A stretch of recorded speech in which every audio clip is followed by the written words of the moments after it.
The story I'm about to tell is truly one of the most terrifying things that has ever happened to me, and is a prime example of how a great night can quickly turn into a real-life nightmare. These events took place a couple of years ago when I was 19. Now I'm almost 26. However, I clearly remember all the details, and honestly I still can't really explain what happened. For some context, I'm from a relatively large city in southern Europe. My neighborhood consists of small houses and some residential buildings. Nothing out of the ordinary, no sketchy places or abandoned houses. To be fair, it's quite boring from time to time. Plus, I know personally all of my neighbors, so I've always felt safe living there. Back in those days, my life pretty much consisted of going to my lectures at university, then going back home to study for my exams, getting some sleep, and doing the same thing for entire weeks. I didn't have much free time at all. One Friday though, my parents decided to visit some relatives from a different city. They were gonna arrive there in the afternoon, stay on Saturday, and come back sometime on Sunday. This meant one thing: I had the house for myself during the weekend. What could be better for a young guy like me? At the time, I enjoyed being alone at home ever since I was a kid. This was also a perfect opportunity to invite my friends over, since as I said, I didn't get to see them that often because of studying. So I called them, and they agreed to hang out on Saturday. We were gonna order food, play video games, and just catch up with each other. There was just another thing I had to do before the weekend. I had completely forgotten that on Friday evening, the annual geography quiz was gonna take place at my university. I had to go, since I already promised my peers. Plus, I had nothing else to do that evening. I thought it might be fun, and not to brag about it, but I've always been good at such quizzes. The evening went smoothly. My university friends and I formed a team of 6 people. There were a total of 10 different teams, which were gonna take part in the competition. The students' hall we were in was packed to the brim. I didn't expect so many people to show up actually. We were enjoying the night. Free food and beverages were being served for everyone. The atmosphere was great in general, and just like that, we were at the last question of the quiz. And soon after, it was time for the results to be announced. To my surprise, our group finished second out of 10 teams. We got a small award. Took a photo together, and it was finally time to go home. My friends and I parted ways, and I hurried to catch the last subway. The city where I'm from doesn't have a metro system running all night, which, to be fair, kinda sucks. Anyways, I got off at my station, and now I was walking 10 minutes away from my house. This was in the beginning of October, so the weather was getting kind of cold. Plus, I was tired. I just wanted to get home, eat some microwave noodles, and go to bed. What I heard next was one of the loudest, most blood-curdling screams that I've ever heard in my entire life. It was a human scream, a man's, to be more specific, but it sounded as if the person was getting his arm cut off, like he was in excruciating pain. I stopped immediately in my tracks and tried to look around so I could see where it came from. It was so strange because that whole street was completely quiet. Most of the houses, if not all of them, had already turned their lights off. I was actually freaked out for a second because the whole situation was so unexpected. But then another scream followed. This time I managed to get a better understanding of the direction it was coming from. It was the direction of my house. I rushed to get home. I wasn't running, but I tried my best to walk as fast as I could, while constantly looking over my shoulder and carefully listening for some movements near me. As I was just turning right at the corner near my house, I saw a group of 4, maybe 5 people in the distance. They were probably 200 yards away from me. As soon as they saw me, all of them started running toward my direction.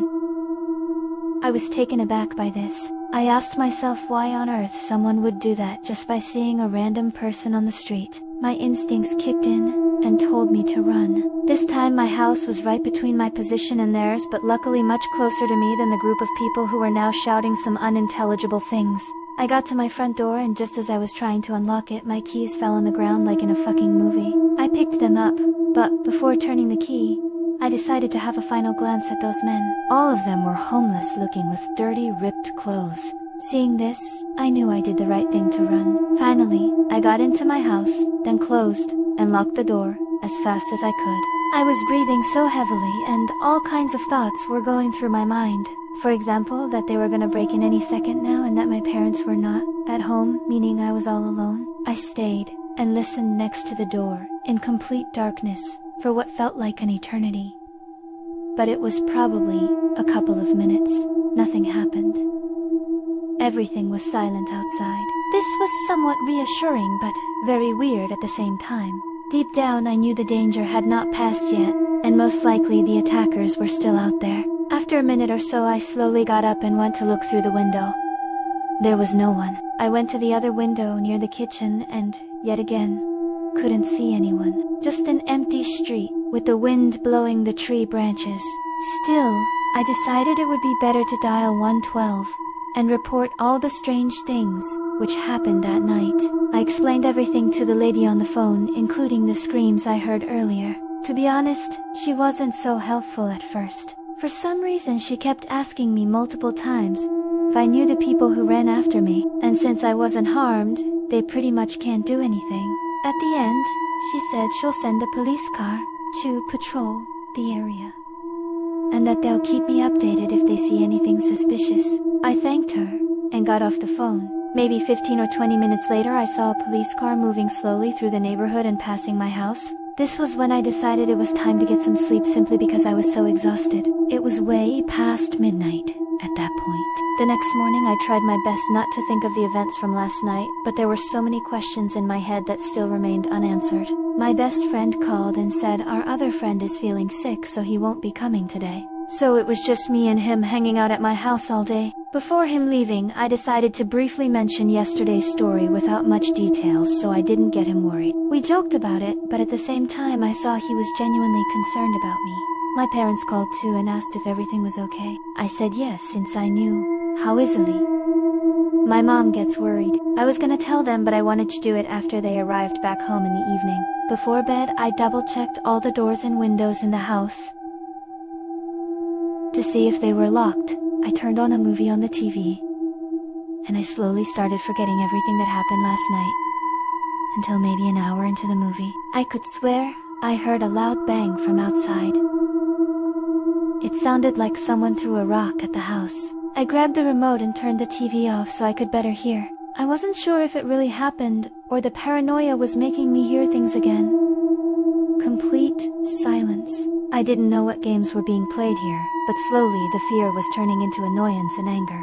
I peeked through the window of my bedroom, which is on the second floor, facing the street, and everything seemed normal. I decided to stay awake and alert as long as possible, but I guess at some point, around 4 a.m., I dozed off. Several hours later, I was woken up by the sounds of my family getting home.